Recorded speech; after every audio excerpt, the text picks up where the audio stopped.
Hello everyone, and thank you for visiting our channel. Today, we'll be delving into the lives of talented actors who left us too soon, often without us even realizing it.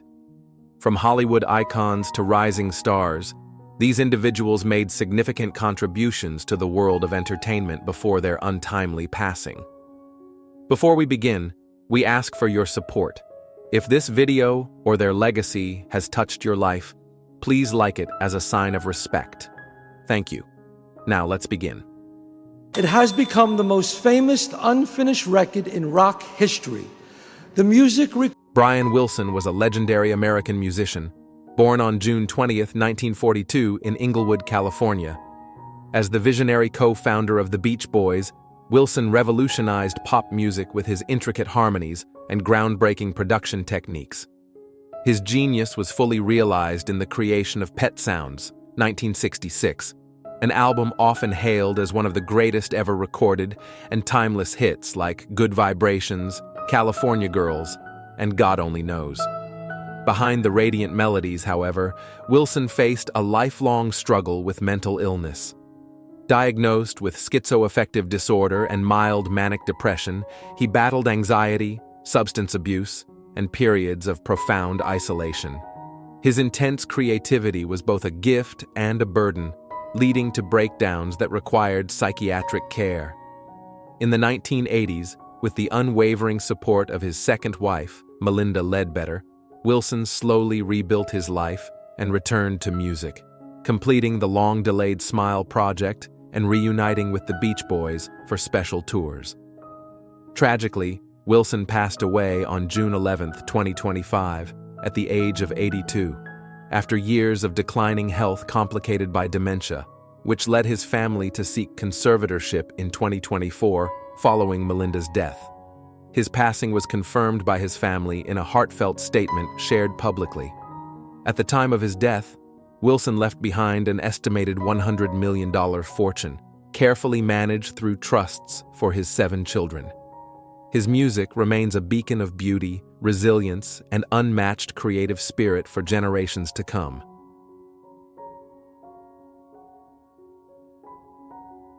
I've been walking on a path and I stepped on tacks. And it was my responsibility to tell the people around me and behind. Ananda Lewis was a gifted American television host, journalist, and model, born in 1973 in Los Angeles, California.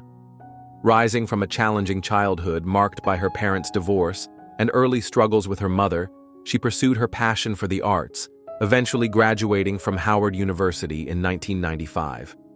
Her career began to flourish when she hosted BET's Teen Summit, which led to her breakthrough as an MTV VJ in 1997. On MTV, Lewis quickly became one of the network's most beloved faces, hosting shows like Total Request Live and Hot Zone, and interviewing major stars such as Destiny's Child, Britney Spears, and NSYNC. In 1999, the New York Times hailed her as the hip-hop generation's reigning it girl. In 2001, she launched The Ananda Lewis Show, striving to expand her career as a talk show host. Though the show lasted only 1 season, she continued working in television with roles on The Insider, Celebrity Mole, and TLC's While You Were Out. Tragically, Lewis revealed in 2020 that she had been diagnosed with stage 3 breast cancer, which later advanced to stage IV after initial alternative treatments failed. Despite her courageous battle, she passed away on June 11, 2025, at the age of 52. Her death was confirmed by her sister Lakshmi. At the time of her passing, Lewis left behind her teenage son Langston and an estimated net worth of $8 million. Her inspiring journey, marked by resilience and grace, leaves a lasting legacy in the world of entertainment.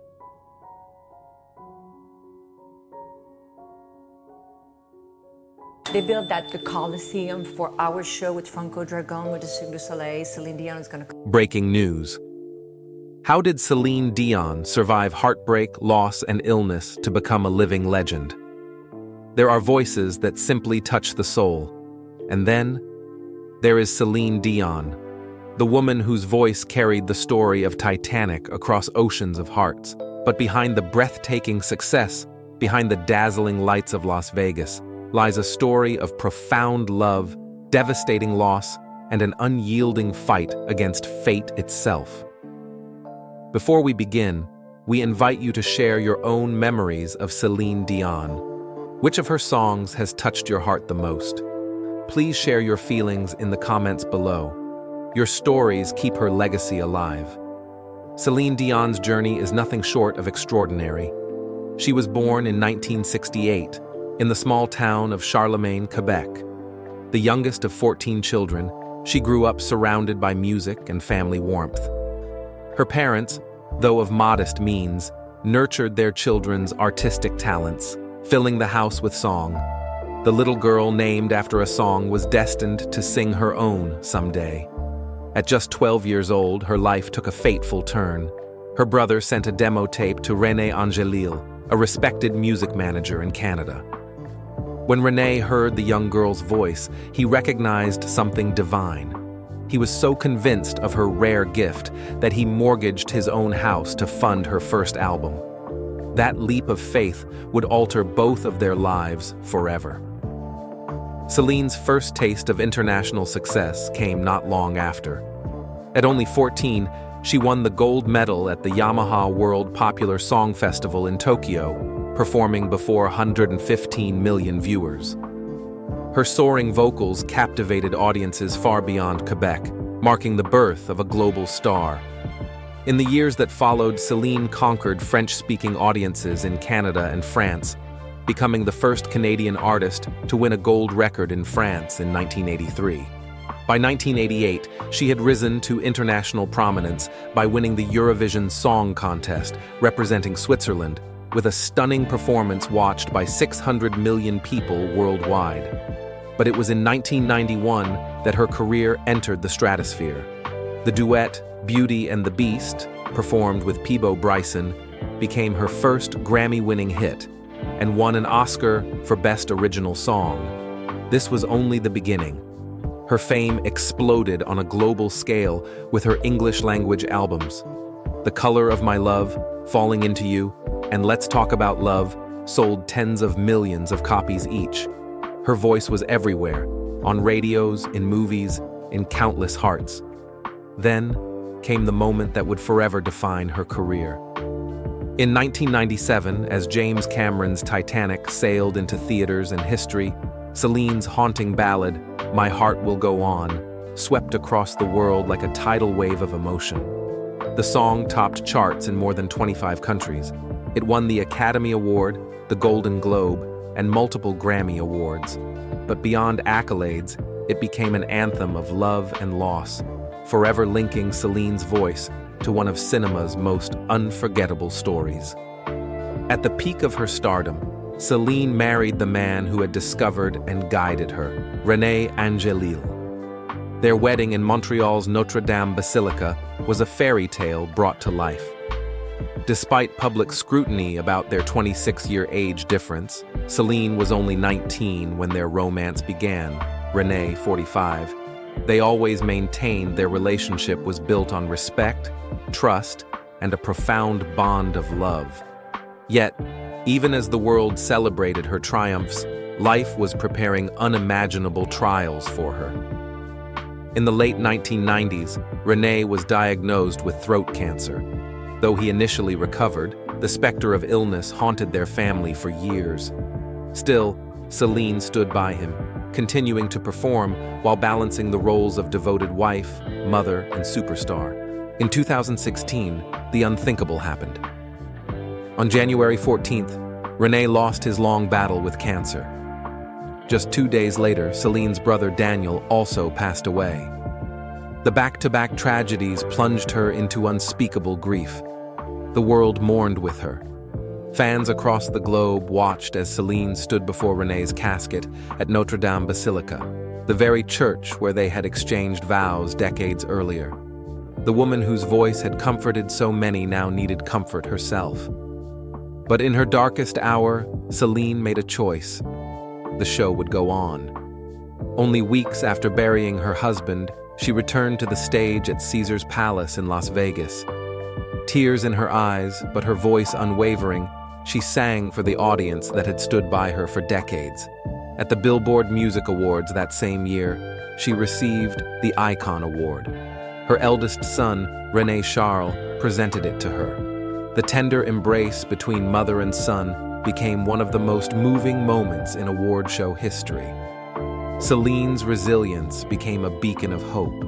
She poured her pain into her music, recording the album Courage in 2019. The record was a declaration of strength, vulnerability, and renewal. Its lyrics spoke openly of grief, perseverance, and the power of love to heal even the deepest wounds.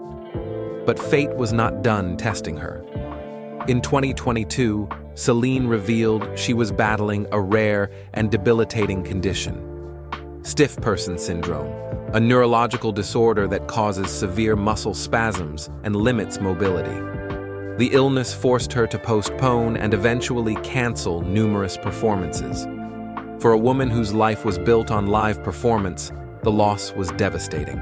Still, she faced this new challenge with the same quiet strength that had carried her through every storm before.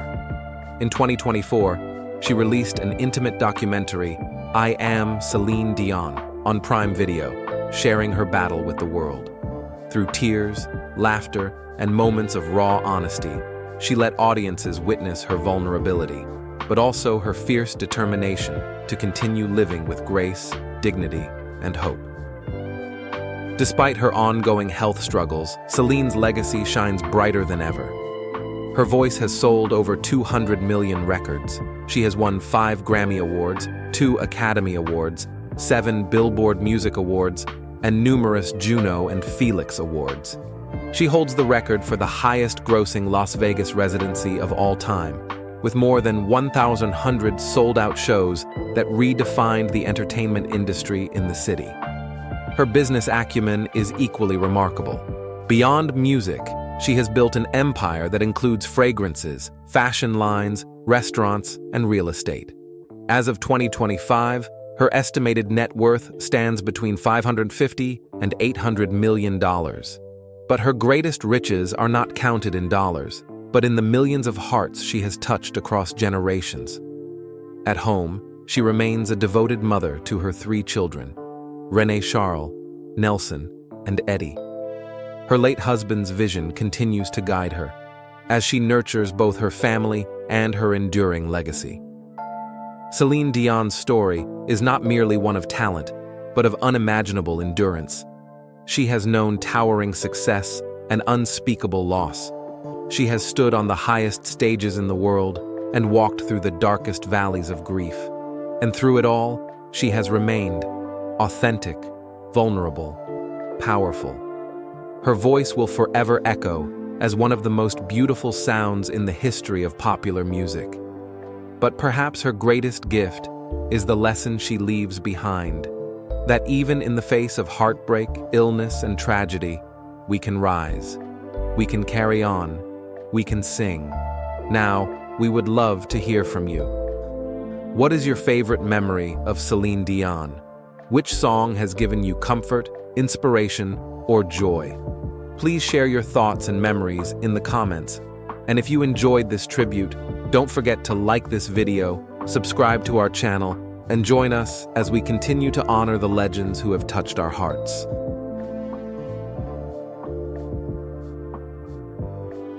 Harris Yulin was a gifted American actor born in Los Angeles, California.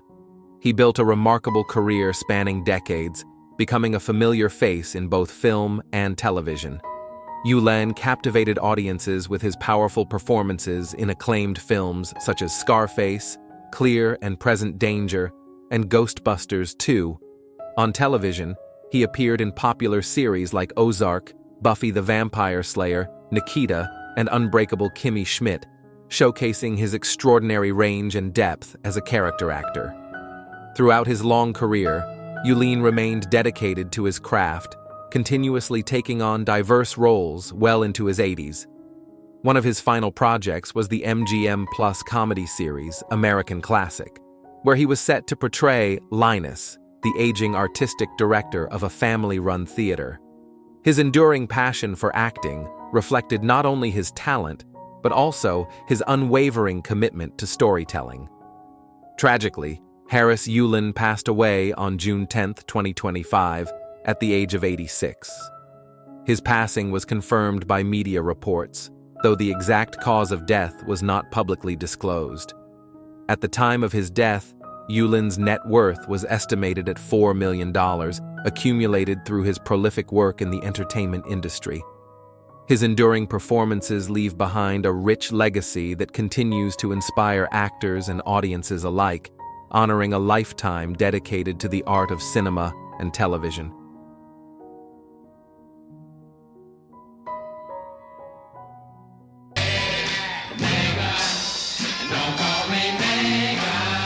Sly Stone was a legendary American musician born in 1943 in Denton, Texas. His innovative spirit reshaped modern music, blending funk, soul, rock, and pop into a revolutionary sound that influenced generations. As the founder of Sly and the Family Stone, formed in 1966 with his siblings Freddie and Rose, Stone achieved international fame with hits like Dance to the Music, Everyday People, and the chart-topping album, There's a Riot Going On. His groundbreaking performance at Woodstock in 1969 remains one of the most iconic moments in music history. However, Stone's extraordinary rise was followed by personal struggles. Amidst his success, he battled substance abuse, legal troubles, and financial missteps. In 1984, he sold his publishing rights to Michael Jackson for $1 million, a decision that contributed to his eventual bankruptcy. By 2011, he was reportedly living in an RV in Los Angeles, yet continued creating music, recording hundreds of songs with hopes of returning to the stage. Tragically, Sly Stone passed away on June 9, 2025, at the age of 82, following a prolonged battle with chronic obstructive pulmonary disease and other health complications. His family confirmed his peaceful passing, surrounded by his children, close friend, and extended family. At the time of his death, his net worth was estimated at $500,000. Despite his hardships, Stone's enduring creative legacy remains a powerful testament to his genius, continuing to inspire artists and music lovers worldwide.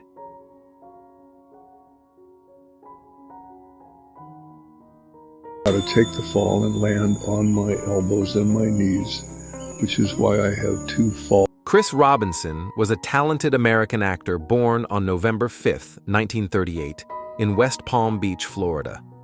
Over the course of his long and prolific career, he became a familiar face on daytime television, captivating audiences with his portrayal of Dr. Rick Weber on General Hospital. Between 1978 and 1986, Robinson appeared in more than 1,000 episodes, later returning for brief stints in 2002 and 2013. He also starred as Jack Hamilton in nearly 250 episodes of The Bold and the Beautiful, further cementing his status as a daytime television icon.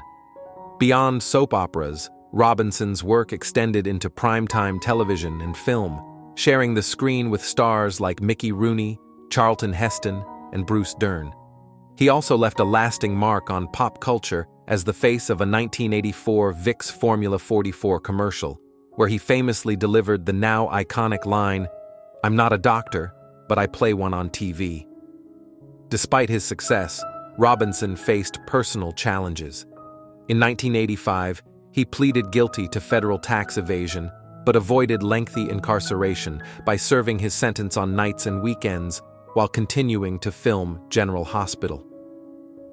Tragically, Chris Robinson passed away peacefully in his sleep on June 9, 2025, at the age of 86, at his home in Sedona, Arizona.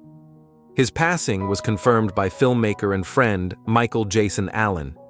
He is survived by his wife Jackie, 7 sons, and 5 grandchildren. Robinson leaves behind a legacy of memorable performances and resilience that continues to inspire.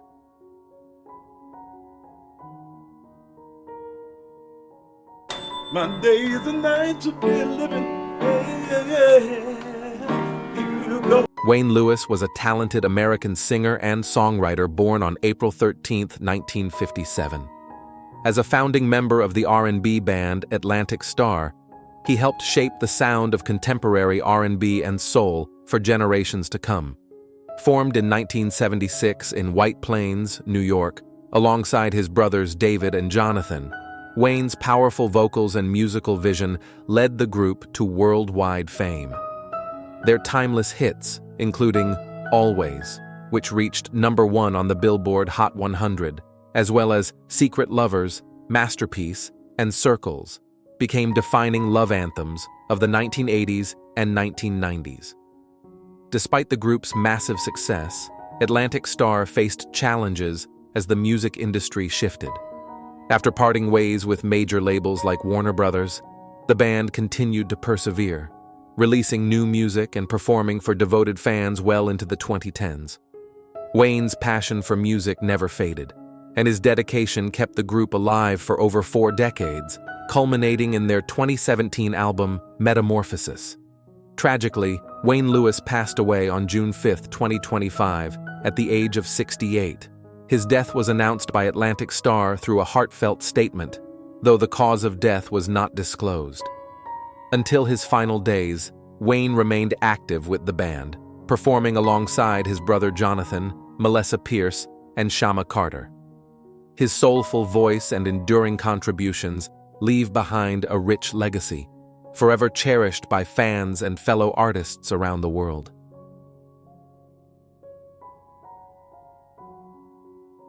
Arthur Hamilton was a gifted American songwriter born on October 22, 1926, in Seattle, Washington. Raised in a musical family, he was surrounded by creativity from an early age, with both his parents actively working in the film and music industries. Moving to Los Angeles as a child, Hamilton nurtured his passion for music, eventually becoming one of the most respected lyricists of his generation. He rose to international fame with his timeless torch song, Cry Me a River, first recorded by his high school prom date, Julie London, in 1955. The haunting ballad quickly became a classic, later covered by legends like Ella Fitzgerald, Joe Cocker, Barbra Streisand, and Michael Bublé. In 2015, Julie London's version was honored by the Library of Congress and inducted into the National Recording Registry. Hamilton's remarkable career extended beyond this signature hit. He earned an Academy Award nomination for Till Love Touches Your Life from the 1970 film Madron, and wrote beloved songs like He Needs Me and Sing a Rainbow. His work resonated across multiple generations, influencing countless artists worldwide. Tragically, Arthur Hamilton passed away in early June 2025 at the age of 98. His death was confirmed by ASCAP and the Society of Composers and Lyricists, though no specific cause was disclosed. He is survived by his wife Joyce and their daughter. Hamilton's extraordinary legacy continues to live on through the countless voices that keep his unforgettable melodies alive.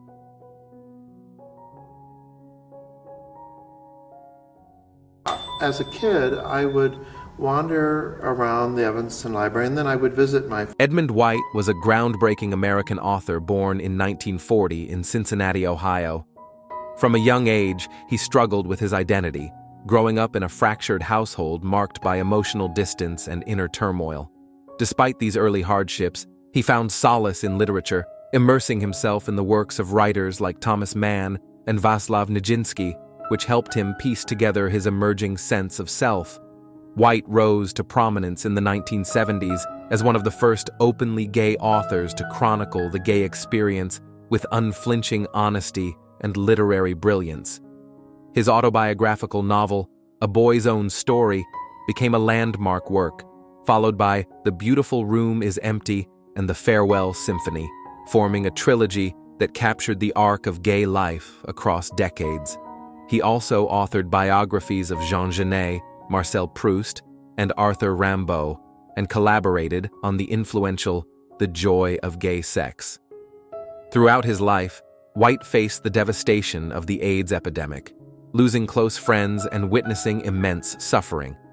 Diagnosed with HIV in 1985, he continued to write and advocate, co-founding the Gay Men's Health Crisis to support those affected.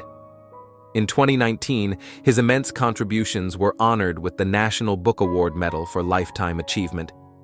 Tragically, Edmund White passed away on June 4, 2025, at the age of 85. His death was confirmed by his agent, Bill Clegg. White's fearless voice and literary legacy continue to inspire, offering a powerful testament to resilience, truth, and the enduring power of storytelling.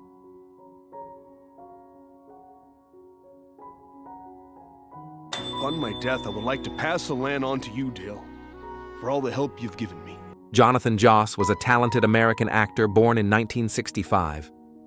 Over the course of his career, he became beloved for his portrayals of Native American characters, bringing both authenticity and warmth to every role. Joss gained widespread recognition for his role as Chief Ken Hotate, the witty and wise leader of the Wamapoki tribe, on the hit sitcom Parks and Recreation from 2011 to 2015. He also earned acclaim as the voice of John Redcorn in the long-running animated series King of the Hill, further solidifying his place in American television history. Beyond his professional success, Joss faced personal hardships with quiet resilience. Earlier in 2025, his home was tragically destroyed by fire. Despite these challenges, he continued to engage with his fans, attending events like the ATX TV Festival in Austin just days before his death. His enduring passion for his craft and unwavering spirit inspired those around him. Tragically, Jonathan Joss passed away on June 1, 2025, at the age of 59. He was fatally shot during a dispute with a neighbor at his property in San Antonio, Texas. His death was confirmed by law enforcement, with the suspect arrested and charged. In the wake of his passing, his husband, Tristan Kern de Gonzalez, and many fans have mourned his loss, remembering his kind soul and remarkable talent. Jonathan Joss leaves behind a legacy of unforgettable performances and a deep impact on representation in entertainment.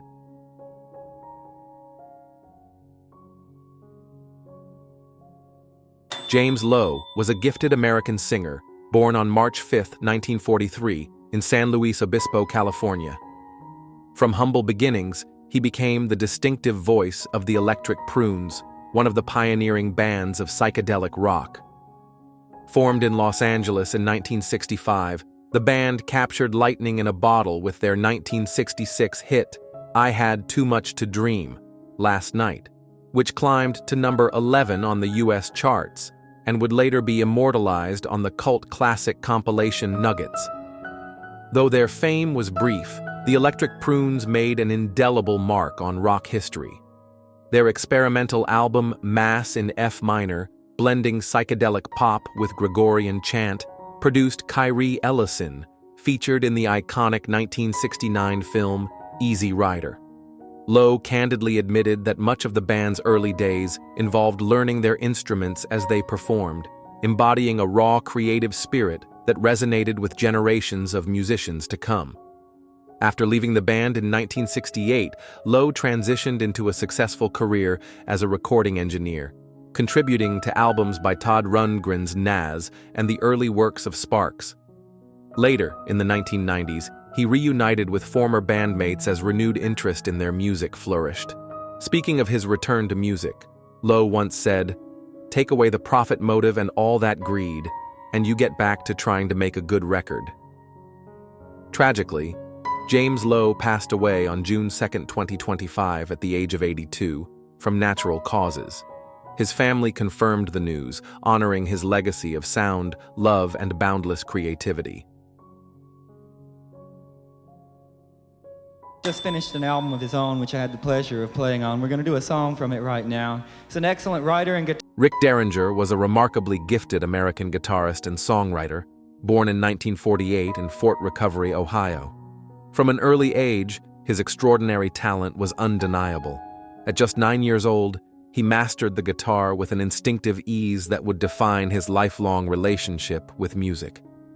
Derringer first rose to fame as the frontman of the McCoys, soaring to the top of the charts in 1965 with their iconic hit, "Hang On Sloopy," which dethroned even the Beatles on the Billboard charts. As his career evolved, Derringer cemented his legacy through his electrifying solo anthem, Rock and Roll, Hoochie Coo, in 1973. His unparalleled versatility led him to collaborate with legends such as Johnny and Edgar Winter, Steely Dan, Todd Rundgren, and Ringo Starr. Beyond rock, Derringer left an indelible mark as a producer for Weird Al Yankovic, helping launch the parody icon's career. Throughout his 6-decade journey, Derringer faced artistic challenges and industry struggles, yet continually reinvented himself. Even in his later years, he embraced new sounds, releasing the reflective album Rock the Yacht alongside his beloved wife, Jenda. Tragically, Rick Derringer passed away on May 26, 2025, at the age of 77. His death was confirmed by media sources, closing the final chapter of a career that shaped generations of musicians. At the time of his passing, his estimated net worth stood at $500,000. Derringer's powerful riffs and creative spirit leave behind an enduring legacy that continues to inspire.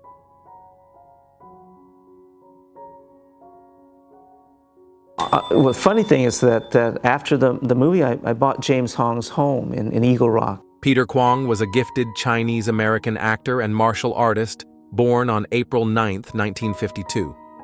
With a career spanning nearly 5 decades, Kwong captivated audiences through his dynamic performances both on screen and in the martial arts world.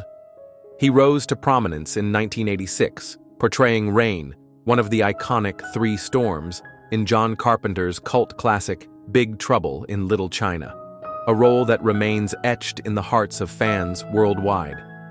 That same year marked a pinnacle in Kwong's career, as he also appeared in The Golden Child alongside Eddie Murphy and Never Too Young to Die with John Stamos. His versatility extended far beyond the big screen, with memorable guest appearances on numerous television series such as Wonder Woman, The A-Team, Miami Vice, and Curb Your Enthusiasm, where he made his final TV appearance in 2020. Beyond his acting accomplishments, Kwong was a passionate advocate for diversity and representation in Hollywood, speaking out boldly against anti-Asian stereotyping.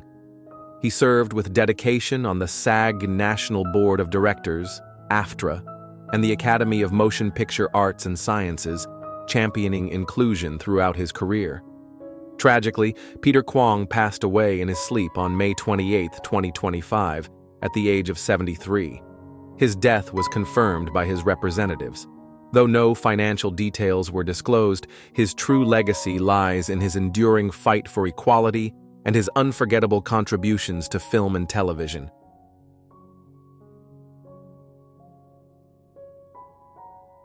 The Bishop of Clermont-Ferrand.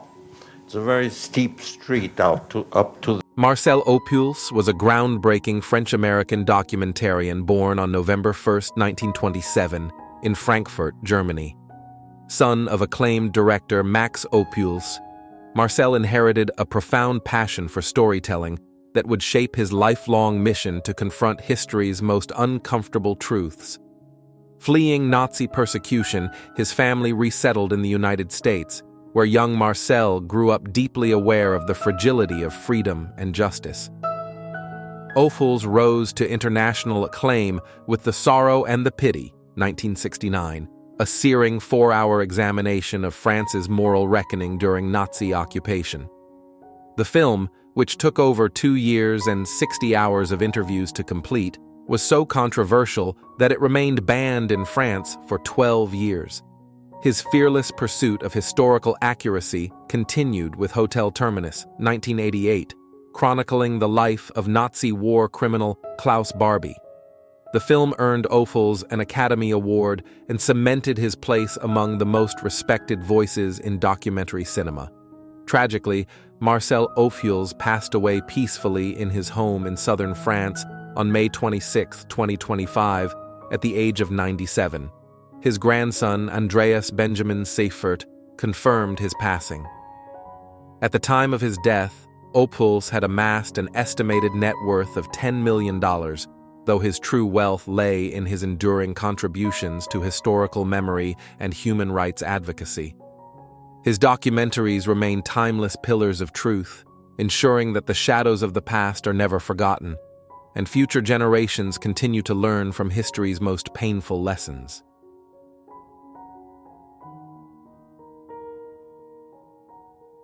And then, I'd be talking to Frank Sinatra, and at the Galleria bar. Breaking news.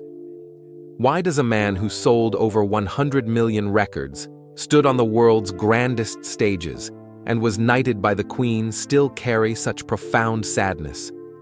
How could someone the world saw as invincible endure heartbreaks that nearly broke him?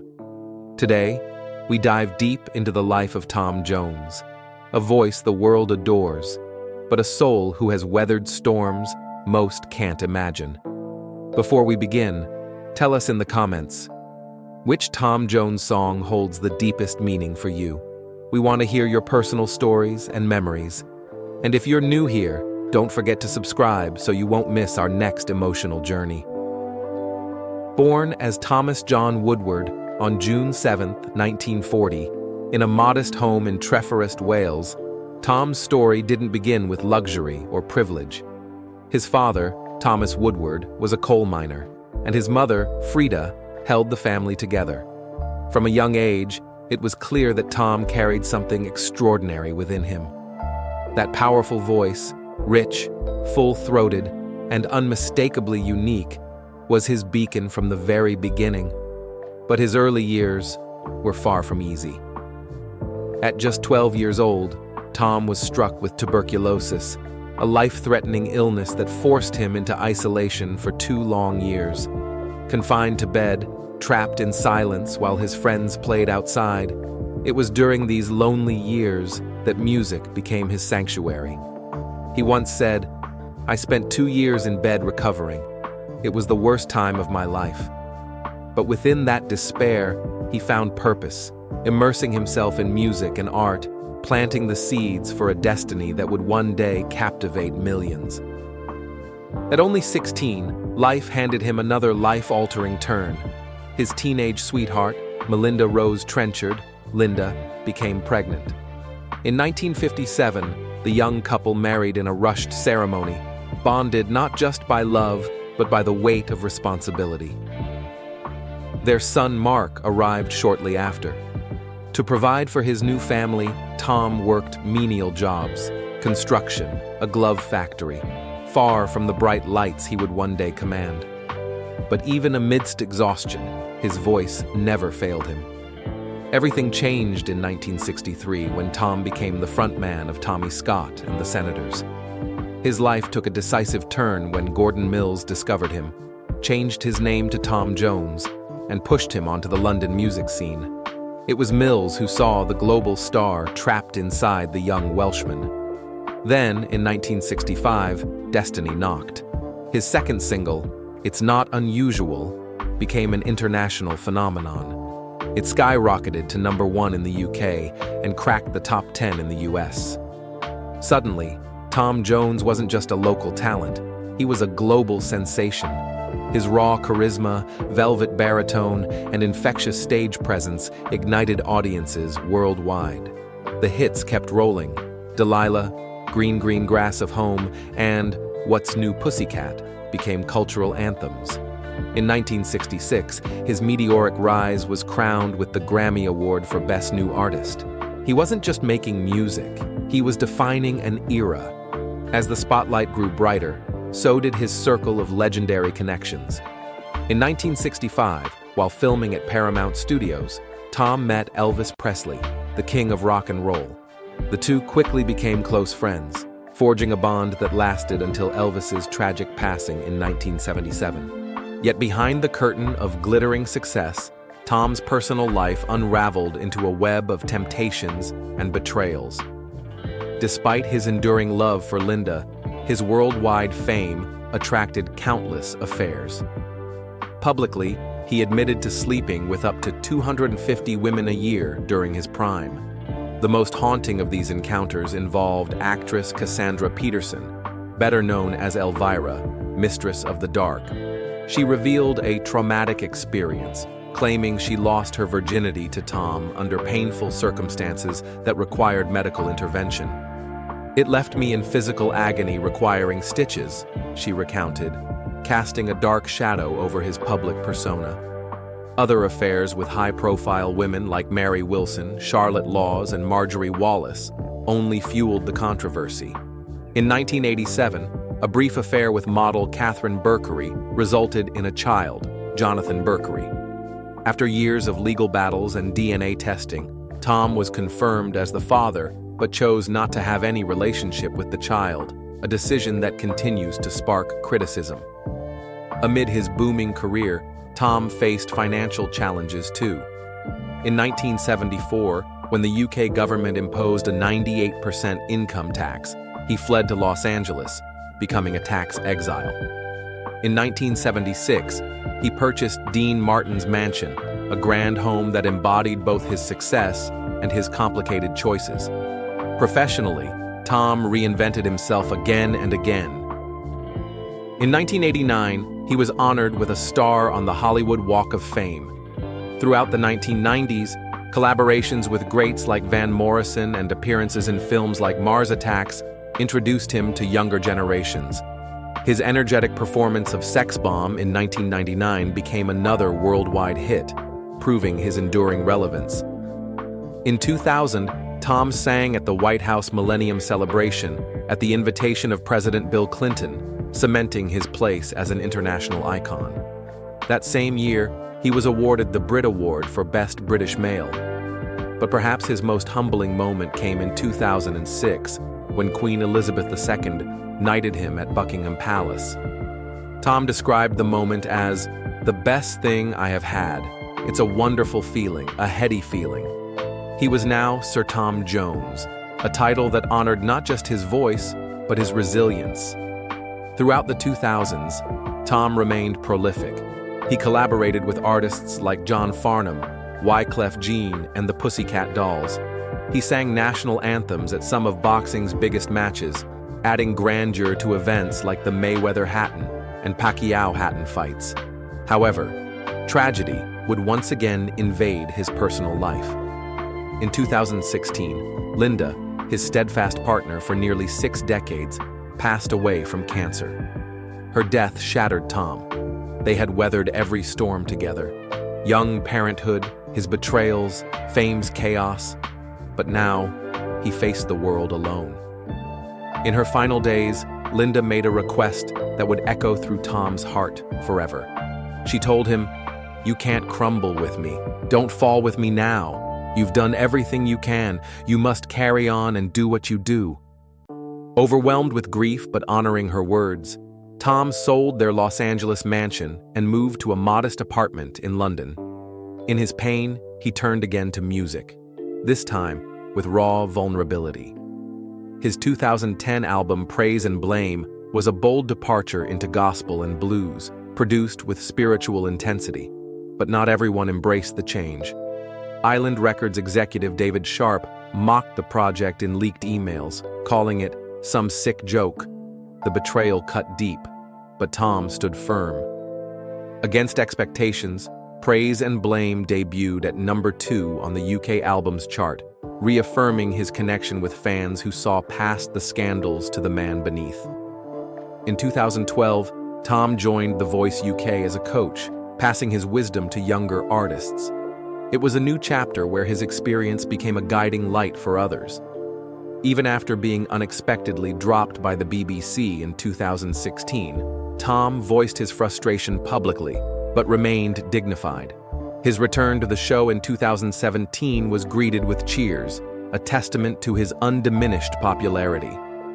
At age 80, Tom released Surrounded by Time in 2021, an emotional album brimming with reflection. The song I Won't Crumble With You If You Fall captured Linda's final message to him, delivering one of the most gut-wrenching performances of his life on The Voice UK in 2022. His voice trembled with raw emotion as he dedicated the song to her memory, leaving both the audience and himself in tears. The performance resonated deeply, pushing the song to the top of the UK iTunes charts within 24 hours and debuting at number 3 on the UK official singles downloads chart. It was more than music. It was healing, shared grief, and collective catharsis. Today, at 84, Tom Jones remains active. His estimated net worth has soared to $300 million in 2025, fueled by decades of music sales, world tours, royalties, television roles, and smart real estate investments. But his true wealth lies in something far more lasting, the emotional imprint he's left on millions. Tom Jones's life is not simply a story of fame or fortune. It is a testament to human resilience, of rising from illness, of enduring heartbreak, of confronting scandal, and ultimately of finding grace and healing through music. What lessons do you take from the life of Tom Jones? Let us know in the comments below. And if you felt the power of this incredible journey, don't forget to like, share, and subscribe to our channel. More stories like this await you. Thank you for watching, and we'll see you in the next video.